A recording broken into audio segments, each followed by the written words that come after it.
আজ ঢাকায় আসছেন জাতিসংঘ মহাসচিব, কাল যাবেন রোহিঙ্গা ক্যাম্পে। প্রত্যাবাসনে আশার আলো দেখছেন বিশেষজ্ঞরা।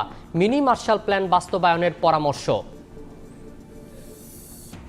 মাগুরায় ধর্ষণের শিকার ৮ বছরের শিশুর শারীরিক অবস্থার অবনতি, একদিনে 4 বার বন্ধ হার্টবিট, কমছে রক্তচাপ।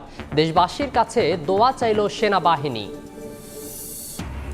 শাহজালাল বিমানবন্দরে বসছে অত্যাধুনিক এয়ার ট্রাফিক সিস্টেম। মে মাসের মধ্যেই নতুন প্রযুক্তির ব্যবহার শুরু, দক্ষভাবে পরিচালনার পরামর্শ বিশেষজ্ঞদের। ঘরে বাইরে মশার রাজত্ব, খুলনায় প্রতি বছর কোটি টাকা খরচেও মিলছে না সুফল। ক্ষুব্ধ নগরবাসী, জনবল সংকটের অজুহাত সিটি কর্পোরেশনের। এবং হজে যেতে পারবে না 15 বছরের কম বয়সীরা। শিশুদের সুস্থতা ও নিরাপত্তা ভাবনায় সৌদি সরকারের সিদ্ধান্ত। ইতিবাচক বলছেন প্রবাসী বাংলাদেশিরা।